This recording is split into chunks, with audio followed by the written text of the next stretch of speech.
आज के इस वीडियो में आप लोगों को क्लास 12 पॉलिटिकल साइंस के चैप्टर नंबर 9 का वेरी इंपॉर्टेंट सब्जेक्टिव क्वेश्चंस कराने वाला हूं। तो आप लोग वीडियो पर कंप्लीट बने रहें। और हमारे पास जो चैप्टर नंबर 9 है इसका नाम है भूमंडलीकरण या फिर वैश्वीकरण। और यहाँ पर मैं आप लोगों को जितना सब्जेक्टिव क्वेश्चंस कराऊंगा बस आपको इतना ही करना है, इससे बाहर आप लोगों का कुछ भी नहीं जाएगा। और ये हमारा पॉलिटिकल साइंस के फर्स्ट बुक का लास्ट चैप्टर है। तो चलिए मैं शुरू करते हैं और एक करके हर एक क्वेश्चन को देख लेते हैं। तो देखिए हमारे पास जो सबसे पहला जो क्वेश्चन है, क्वेश्चन नंबर 1 क्या है कि वैश्वीकरण क्या है, वैश्वीकरण के किन्हीं दो गुण और दो दोषों को बताइए। या फिर प्रश्न ऐसे पूछा जा सकता है कि वैश्वीकरण के किन्हीं तीन सकारात्मक तथा नकारात्मक परिणामों का वर्णन कीजिए, या फिर वैश्वीकरण की किन्हीं 3 हानियों का विश्लेषण कीजिए। कैसे भी क्वेश्चन पूछ जाए भाई आपको आंसर लिखना है। सबसे पहला बात तो देख लीजिए वैश्वीकरण मतलब क्या होता है। देखिए मैंने आप लोगों को ऑब्जेक्टिव वाला वीडियो में भी बताया था कि वैश्वीकरण मतलब होता है कि जब देश की अर्थव्यवस्था को विश्व की अर्थव्यवस्था के साथ जोड़ा जाता है तो इसे वैश्वीकरण कहते हैं। अर्थात बाहर की कंपनियां आकर भारत में व्यापार कर सके और भारत की कंपनियां बाहर जाकर व्यापार कर सके। और ये जो कंसेप्ट है इसी को क्या बोला जाएगा, वैश्वीकरण बोला जाएगा। मतलब देखो भाई इसमें एक्चुअल में होता क्या है, जैसे भारत जो देश है ना हमारा, भारत देश की जो कंपनियां होंगी वह बाहर मतलब विदेश में जाकर व्यापार करेंगी और विदेश की जो कंपनियां होंगी वह क्या होंगी भाई भारत आकर व्यापार करेंगी। तो इसे हम लोग क्या बोलेंगे, वैश्वीकरण बोलेंगे। बात क्लियर हो गया, कोई दिक्कत नहीं है। जैसे मान के चले कि चाइना का कोई कंपनी है जो कि भारत में आकर क्या कर रहा है, व्यापार कर रहा है, या फिर भारत का कोई कंपनी है जो चाइना में जाकर व्यापार करेगा, तो इसी को हम लोग क्या बोलेंगे, वैश्वीकरण। इसमें क्या होता है, एक देश जो होता है वो दूसरे देश की अर्थव्यवस्था के साथ क्या करता है भाई, एक रिलेशन बनाता है, एक संबंध बनाता है।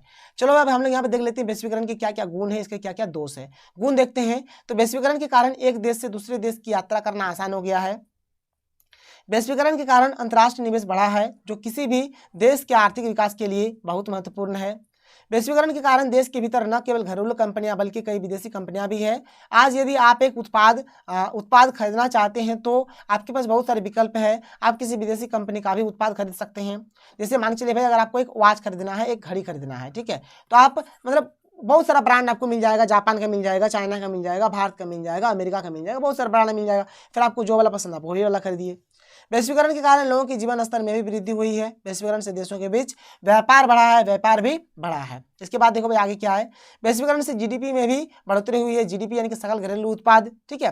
वैश्वीकरण से गरीबी में कमी हुई है। वैश्वीकरण से रोजगार और उत्पादन में वृद्धि हुई है। वैश्वीकरण के कारण विश्व के विभिन्न देशों की समस्याओं का हल हुआ है, जिनमें गरीबी, अशिक्षा, शांति, सुरक्षा एवं बेरोजगारी आदि प्रमुख है। अब इसके दोष को देखो भाई, पहला क्या है कि वैश्वीकरण के कारण करोड़ों लोग एक देश से दूसरे देश की यात्रा करते हैं। यही कारण है कि कोरोना वायरस आज दुनिया भर में फैल गया है। भविष्य में आगे भी कोई नया वायरस इसी प्रकार से फैल सकता है। आप लोगों को पता है कोरोना ज़्यादा दिन तो हुआ नहीं, किस प्रकार से फैला था। कुछ लोग मानते हैं कि वैश्वीकरण से धनी देश और धनी हो गए हैं जबकि गरीब देश और गरीब हो गए हैं। वैश्वीकरण के कारण आज शिक्षक एवं छात्र के संबंध समाप्त हो रहे हैं। भारत में शिक्षा के क्षेत्र में अंग्रेजी का इतना प्रचलन हो गया है कि अन्य भाषाओं के अस्तित्व पर संकट खड़ा हो गया है।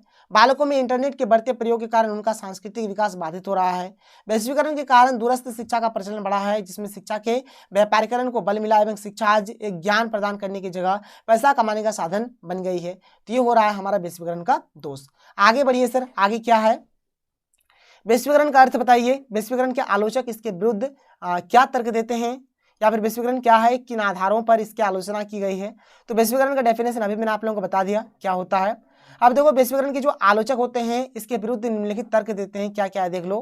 पहला हम लोग देखते हैं वामपंथी आलोचक के अनुसार, जो वामपंथी आलोचक है उसके अनुसार क्या है, तो वामपंथी राजनीतिक रुझान रखने वालों का तर्क है कि मौजूदा वैश्वीकरण धनी को और धनी और गरीब को और ज्यादा गरीब बनाती है। मतलब जो धनी है वो और अधिक धनी बन रहा है, जो गरीब है वो और अधिक गरीब बन जा रहा है। इनका मानना है कि राज्य के कमजोर होने से गरीबों के हित की रक्षा करने की क्षमता में कमी आई है। राज्य जब कमजोर होता है तो गरीब का हित नहीं होता है। जो दक्षिणपंथी आलोचक है, देखिए इसके अनुसार क्या बोला जा रहा है कि दक्षिणपंथी आलोचक इसके राजनीतिक, आर्थिक और सांस्कृतिक प्रभावों को लेकर चिंतित है। इन्हें राज्य के कमजोर होने की चिंता है। सांस्कृतिक संदर्भ में इनकी चिंता है कि वैश्वीकरण से लोगों के पारंपरिक संस्कृति की हानि होगी। ये सब लिखिएगा। अगला क्वेश्चन वेरी इंपॉर्टेंट कि वैश्वीकरण के आर्थिक पक्ष से आप क्या समझते हैं, या फिर आर्थिक वैश्वीकरण के समर्थकों द्वारा दिए गए किन्हीं 2 तर्कों की व्याख्या कीजिए, या फिर वैश्वीकरण की किन्हीं 4 आर्थिक परिणामों की व्याख्या कीजिए, या फिर वैश्वीकरण के आर्थिक प्रभावों का संक्षेप में वर्णन कीजिए।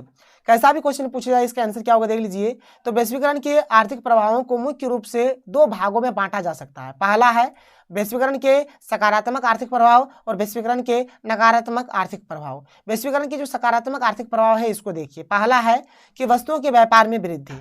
वैश्वीकरण के कारण संपूर्ण विश्व में वस्तुओं के व्यापार में वृद्धि हुई है। अलग अलग देशों ने अपने यहाँ होने वाले आयात पर लगने वाले प्रतिबंधों को कम किया है। पूंजी के प्रवाह में वृद्धि। वैश्वीकरण के कारण संपूर्ण विश्व में पूंजी में वृद्धि हुई है। अब धनी देश के निवेशकर्ता अपने धन का अपने देश के स्थान पर कहीं और निवेश कर सकते हैं, विशेषकर विकासशील देशों में जहां उन्हें अधिक लाभ प्राप्त होगा। ये बात हो गया। थर्ड पॉइंट क्या है कि विचारों के समक्ष राष्ट्र की सीमाओं की बाधा नहीं। वैश्वीकरण के कारण विचारों के समक्ष राष्ट्र की सीमाओं की बाधा नहीं है। इंटरनेट एवं कंप्यूटर से जुड़ी सेवाओं का विस्तार इसका एक उदाहरण है। हम लोग कोई सा भी जानकारी कहीं से भी ले सकते हैं।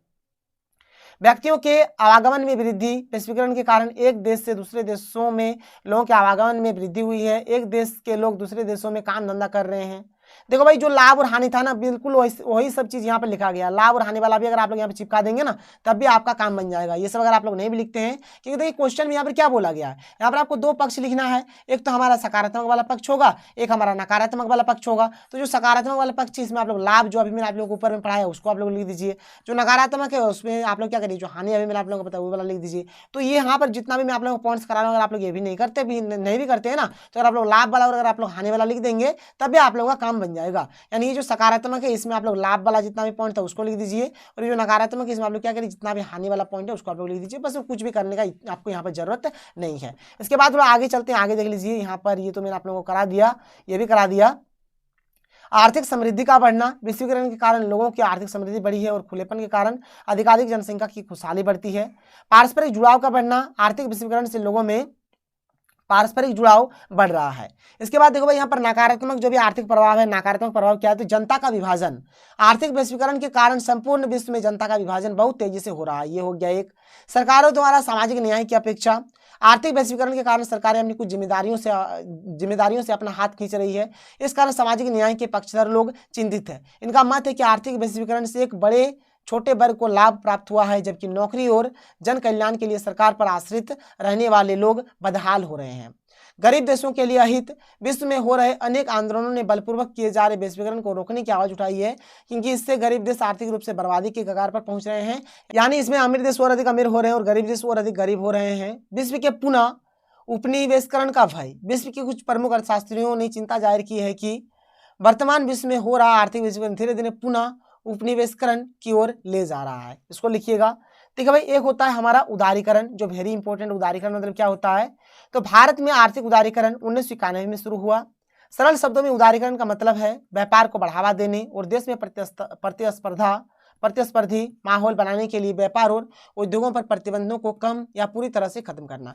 देखो भाई, जैसे मान चलिए किसी भी देश में किसी भी प्रकार का कोई मतलब बैंड लगा हुआ है जिससे व्यापार को बढ़ावा मिलता है। अगर उस चीज में अगर बैंड लगा हुआ है तो उस बैंड को कम करना या फिर पूरी तरह से खत्म करना, इसी को बोला जाता है उदारीकरण। अब इसका क्या क्या विशेषता है, उदारीकरण की विशेषता को हम लोग देख लेते हैं। देखिए पहला क्या है, तो वाणिज्यिक बैंकों को ऋण पर ब्याज तय करने की स्वतंत्रता प्रदान करना। उत्पादन को बढ़ावा देने के लिए उत्पादन पर लगे सभी प्रकार के प्रतिबंधों को हटाना। विदेशी निवेशकों को आकर्षित करने के लिए आयात और निर्यात आसान बनाना। कर की दरों को कम करना और अनावश्यक नियंत्रणों को हटाना। विस्तार के दौरान निजी क्षेत्र की कंपनियों के सामने आने वाली समस्याओं को खत्म करना। निर्माताओं को माल और सेवाओं की कीमत निर्धारित करने की स्वतंत्रता देना। सरकारी नियंत्रण के स्थान पर मांग और आपूर्ति को प्रोत्साहित करना। आगे देखिए अगला पॉइंट क्या है कि सार्वजनिक क्षेत्र की कंपनियों के एकाधिकार को समाप्त करके निजी क्षेत्र को बढ़ावा देना। नए उद्योगों की स्थापना को आसान बनाना। माल की आवाजाही को सुविधाजनक बनाना। तो ये रहा हमारा आज का वीडियो। तो चलिए मिलते हैं अगले वीडियो में। Thank you. जय हिंद।